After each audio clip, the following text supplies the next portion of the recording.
Olá pessoal, tudo bem? Quem está falando com vocês de novo aqui é o professor Diego, né?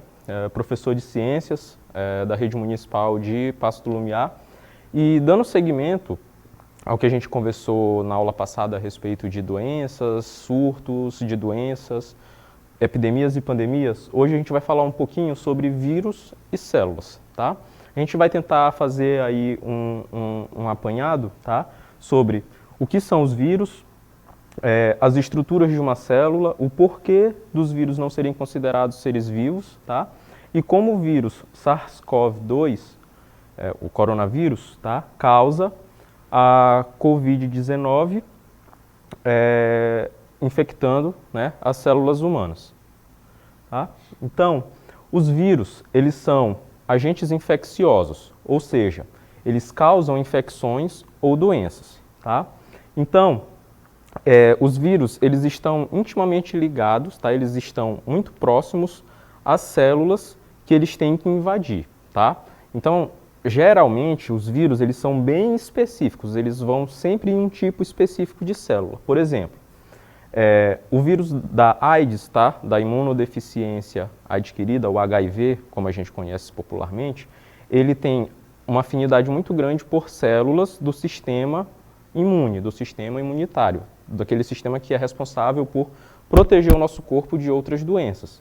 Então, o vírus da AIDS, ele sempre vai atacar as células do sistema imunitário. Por isso que a pessoa, quando está portadora do vírus, ela pode, quando ela está muito acometida pelo vírus, morrer de outras doenças, não especificamente da AIDS, porque ela vai estar sem defesas do corpo, já que o vírus ataca as células que protegem o nosso corpo. E se vocês observarem essa figura aqui, ó, vocês vão ver que os vírus, eles têm várias formas. Isso vai estar ligado, né, a essa especificidade que ele tem pelas células que ele ataca. Tá? Então eu tenho aqui o vírus HIV, o vírus da hepatite B, tá? Que é uma doença que acomete o fígado. A gente tem o adenovírus, o ebola. Tá? O ebola é um vírus muito agressivo, tá? Que ataca, geralmente, quando acontece muitos casos de doenças, né? Ele é frequente em surtos na África, tá?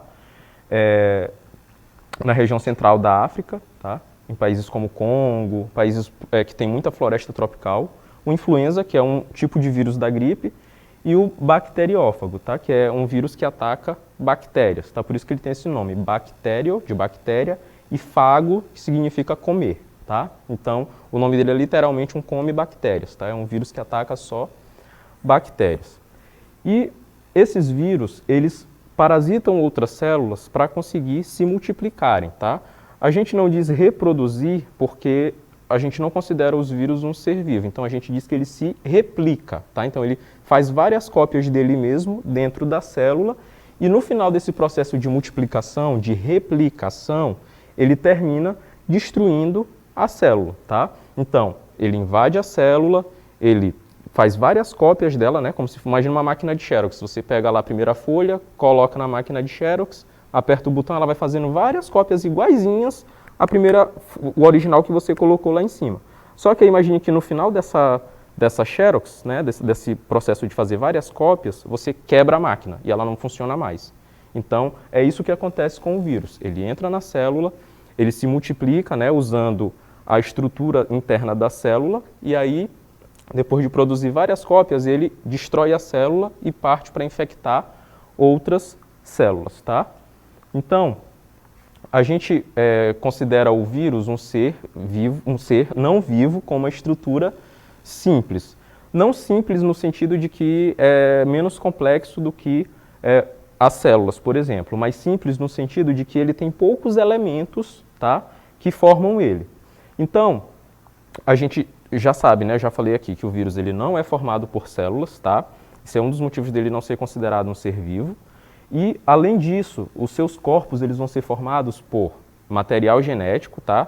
Então, para quem aí não está lembrado, o material genético é aquele material que tem dentro da nossa célula, tá? E que ele vai ter ali a receita do funcionamento da célula e, consequentemente, do nosso corpo.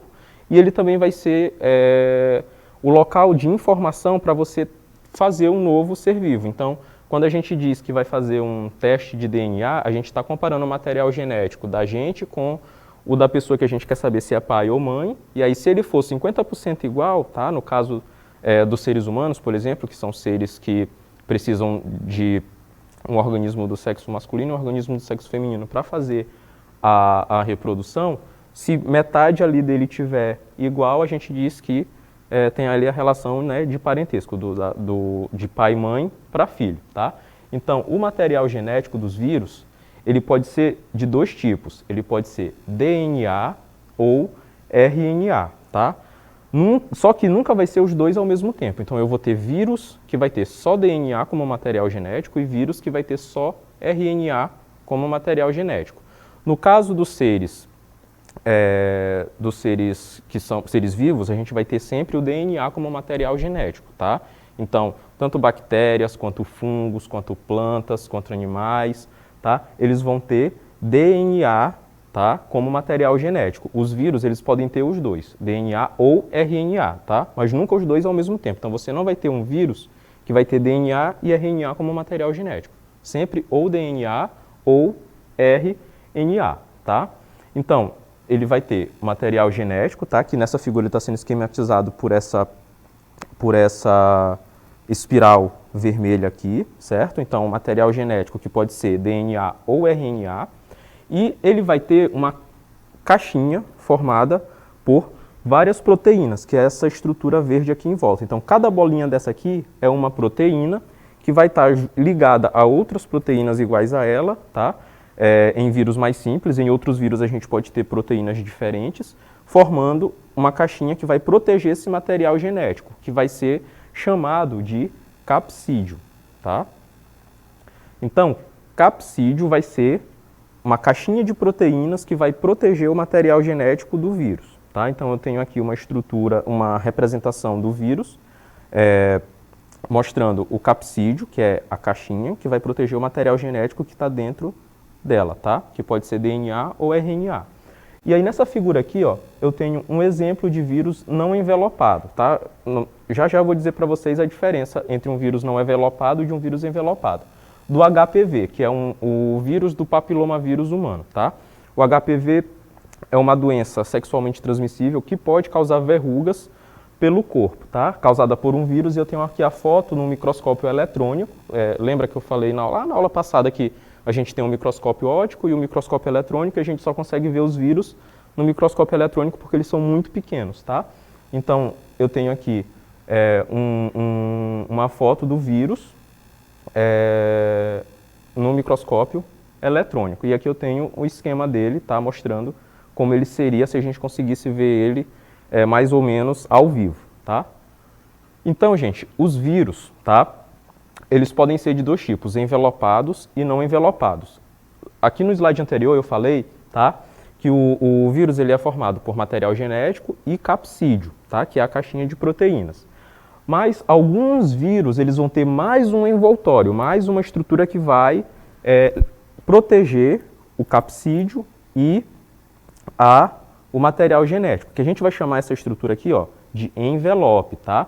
E esse envelope ele vai ser formado por gorduras e açúcares, tá? E esses açúcares eles podem estar associados a proteínas, que a gente vai chamar de glicoproteínas, tá? Então, essa capinha aqui, ó, de fora, a gente chama de envelope, e ela vai ser formada por gorduras, tá? E glicoproteínas. E aí eu vou ter, revisando aqui, ó, o material genético, né, que vai ser representado por essa espiralzinha vermelha, o capsídio, tá? O capsídio vai ser formado por proteínas e o envelope, tá? Que vai ser uma estrutura feita principalmente de gordura, tá? Com várias glicoproteínas em cima dele, tá? Glicoproteínas são proteínas e açúcares, tá? Sempre que vocês ouvirem glico, vocês sempre associem com açúcar, como a glicose, por exemplo, tá? A glicose é um açúcar, então sempre que vocês ouvirem glico, associem com açúcar, tá? E eu tenho aqui a foto do vírus SARS-CoV-2, que é o causador da Covid-19, tá? Então, esse coronavírus que está aí causando toda essa questão sanitária aí da pandemia, tá? O nome dele é SARS-CoV-2, tá? E ele é um tipo de coronavírus, que é um vírus envelopado, tá? Então, olha só aqui o esquema do coronavírus que está causando agora essa pandemia, tá? Eu tenho aqui fora em vermelho, tá? O envelope e esses espinhos amarelos, tá? Eles são as glicoproteínas, tá? E esse envelope, tá? Ele é importante para proteger o vírus, tá? Então é uma proteção a mais para o vírus. Lembra que eu falei que o material genético ele é utilizado para formar novos vírus, tá? Como o nosso material genético é utilizado para formar novos seres, então esse material genético ele vai ter, além da proteção do capsídeo, a proteção do envelope, tá? E aqui eu tenho um esquema, tá? Como se eu tivesse cortado o vírus no meio, como se fosse uma laranja cortada.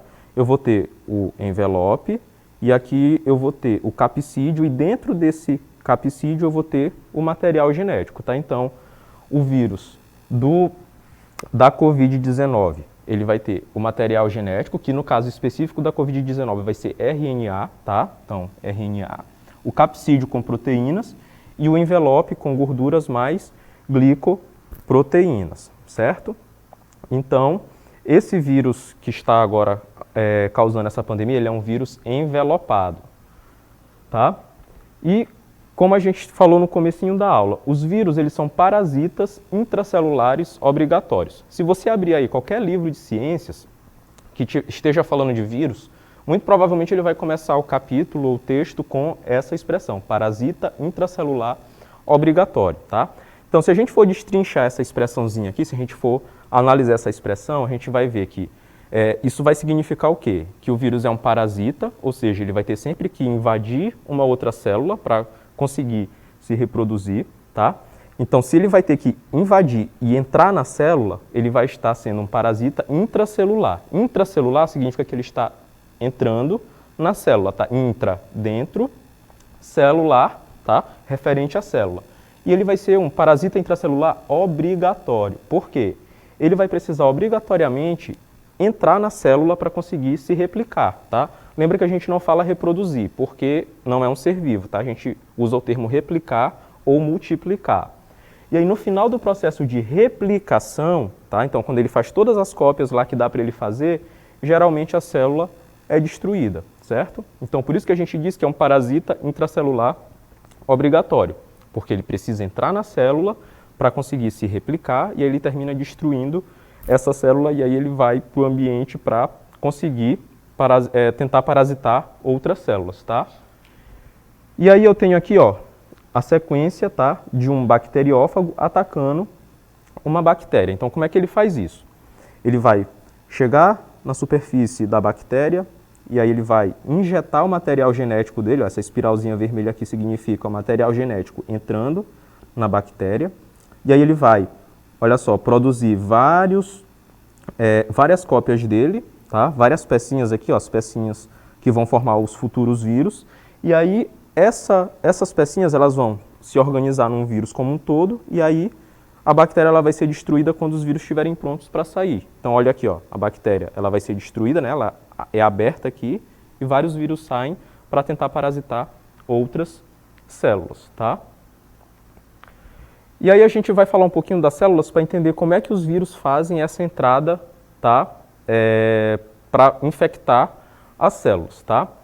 As células, elas são estruturas que vão formar todo o ser vivo, então a gente é como se fosse um conjunto de tijolinhos, esses tijolinhos vão ter funções específicas, e a gente vai chamar esses tijolinhos de célula, tá? E as células, elas vão ter três partes principais. Elas vão ter uma membrana plasmática, tá? Então eu tenho aqui nessa figura a membrana plasmática, e nessa figura aqui eu tenho a membrana plasmática, que vai ser uma estrutura bem fininha, que vai delimitar a célula. Eu vou ter o citoplasma, tá? Que vai formar a maior parte da célula, que vai estar dentro da membrana plasmática. E eu vou ter o núcleo, tá?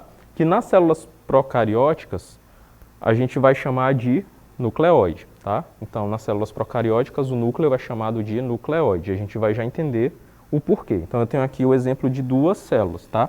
Uma procariótica e outra eucariótica. Eu tenho aqui uma célula eucariótica, tá? O esquema já em destaque.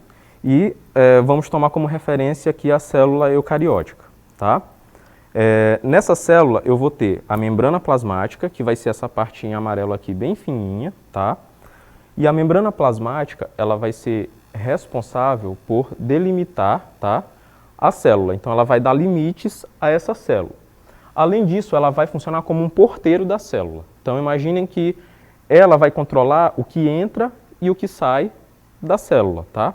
Então, um porteiro, ele está ali vigiando, né? Se você não pode entrar num prédio, ele vai barrar você.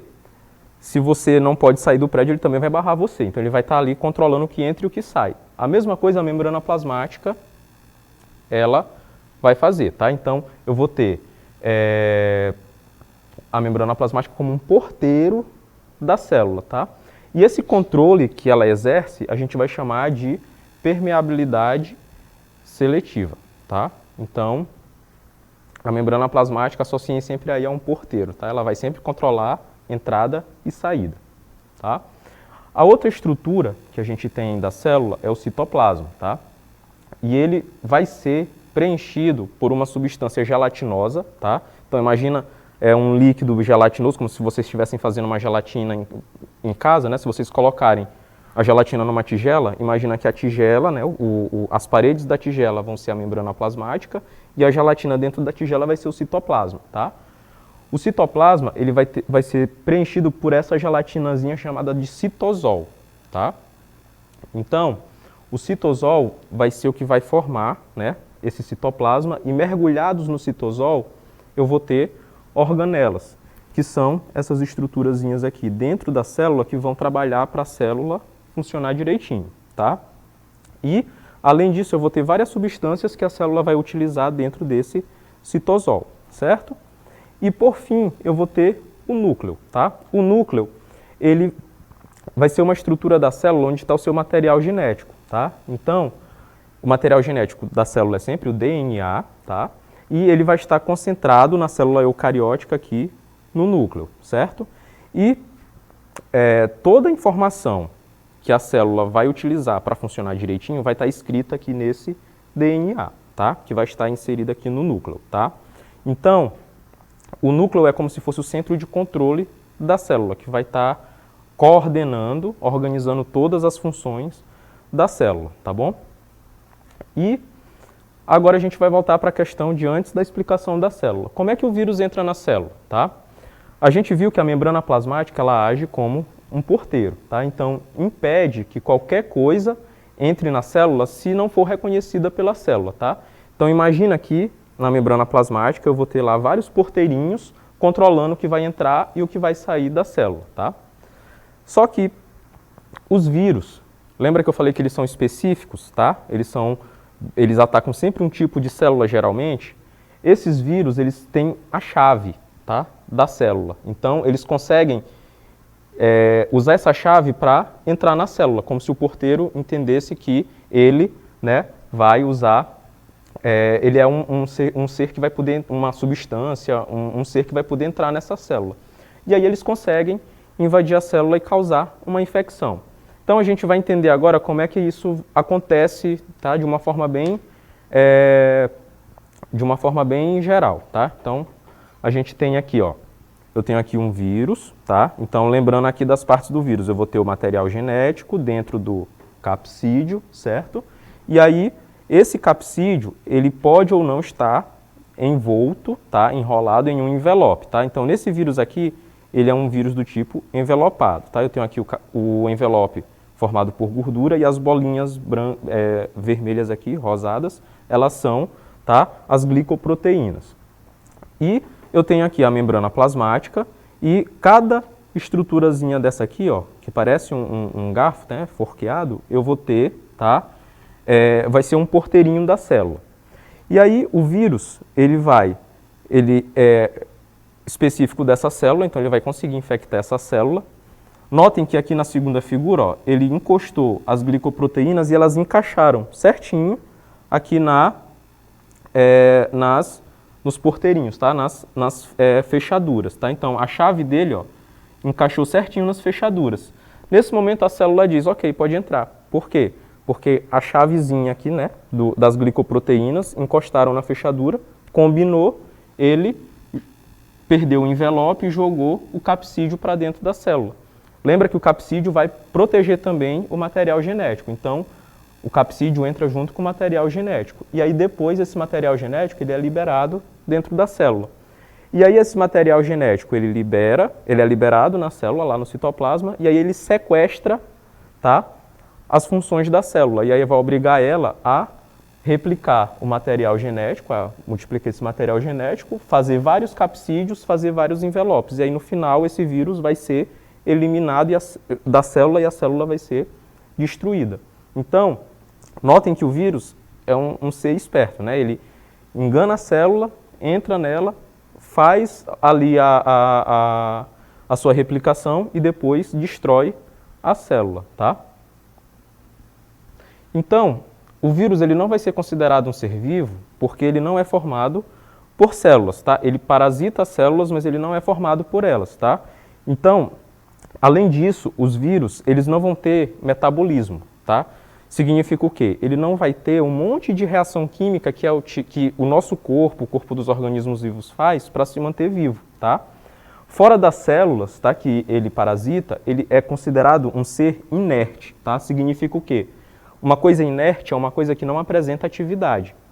Então, gente, por que o vírus ele não é considerado um ser vivo, tá?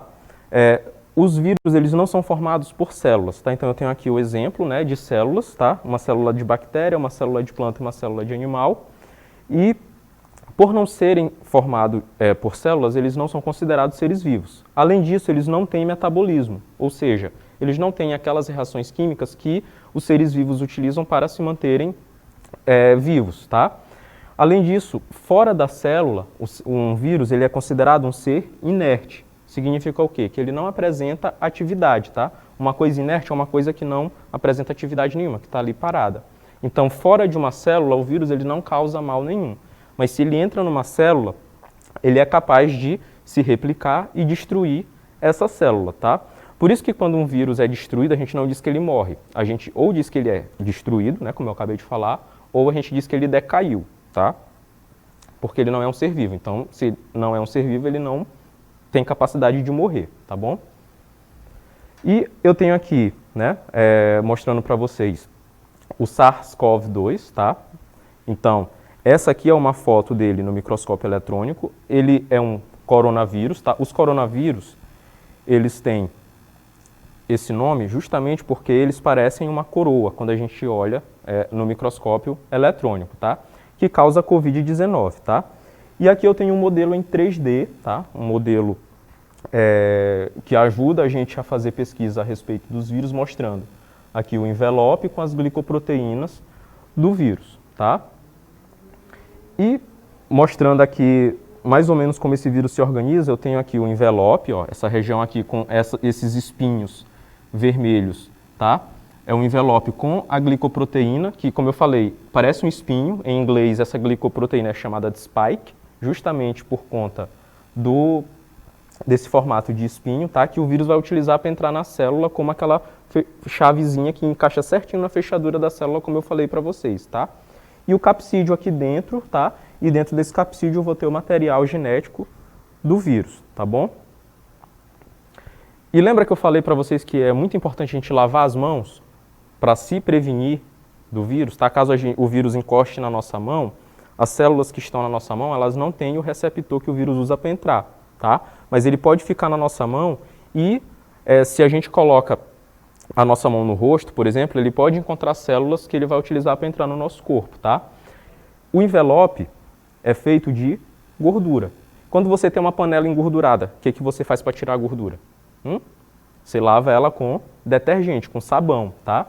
Porque o sabão, ele destrói a capinha de gordura do vírus. Então, se você lava as mãos com frequência, se você lava as coisas que você traz da rua para dentro de casa de uma forma que higienize aquilo ali, você vai terminar destruindo o vírus com o sabão, tá? Por isso que você tem que lavar por 20 segundos as mãos, que é para dar tempo do sabão agir no vírus e destruir esse envelope. E sem o envelope, ele não consegue entrar nas células do seu corpo, e aí você vai estar sempre protegido. Por isso que a gente insiste tanto que você lave as mãos com frequência, para, caso o vírus entre em contato com a sua pele, fique na superfície da sua pele, no ato de lavar as mãos, você destrói qualquer vírus que esteja ali, tá bom? Então, o que você vai precisar saber e fazer para prevenir o contágio? Lavar as mãos, tá? Sempre. Cobrir as mãos, cobrir o nariz e a boca quando for espirrar ou tossir, para evitar que esse vírus vá para o ambiente. Evitar aglomerações, manter o ambiente ventilado e não compartilhar objeto com as pessoas, tá? Porque a principal porta de entrada do vírus para o corpo é a boca, tá? O nariz e os olhos, tá? Que são as regiões mais vulneráveis do nosso corpo, tá? Então, se você lava as mãos com frequência, se você toca no seu rosto com as mãos limpas, não vai ter vírus, ele não vai entrar no seu corpo, tá? E aí a gente vai ficar hoje por aqui, gente. Como sugestões de atividades eu trago para vocês aqui, né? Fazer um esquema ou desenho do vírus, de uma bactéria e nomear suas principais partes. Lembrando que eu sempre, provavelmente, vou pedir esquemas e desenhos para vocês, que é uma forma da gente conseguir apreender melhor, né, essas estruturas, esses elementos, né, dos vírus e dos seres vivos. É bom fazer um roteiro também no caderno de como o vírus pode infectar uma célula, tá? Aquele mecanismo ali é bem geral para como os vírus agem. E responder para si. Por que é importante lavar as mãos para evitar a Covid-19? Agora que a gente já sabe aí mais um pouquinho a respeito dos vírus e por que a gente tem que lavar as mãos. E repensar. Você tem tido ações de higiene pessoal suficientes para se proteger e proteger os outros contra a Covid-19? É importante a gente sempre fazer essa pergunta para a gente estar sempre atento ao que a gente pode fazer para se proteger e proteger os outros, tá? Eu trouxe aqui para vocês também uma sugestão de vídeo, tá? Se vocês digitarem Covid-19, BBC, explicações sobre coronavírus, vocês vão cair nesse link aqui. Tem umas explicações bem didáticas a respeito do vírus, sintomas, transmissão. E lembrem-se, educação é poder, tá? Poder para proteger a si e proteger aos outros, tá? A quem a gente ama, certo? E, para finalizar aqui, fique em casa, se puder, tá? É importantíssimo o isolamento social nesse momento, para a gente evitar o contágio.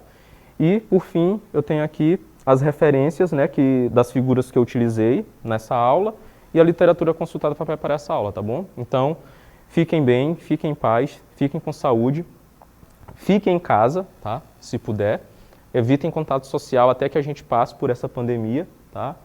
Espero que a gente desenvolva aí logo uma vacina para se prevenir e voltar às atividades, tá bom? Então é isso, gente. Agradeço. Muito obrigado.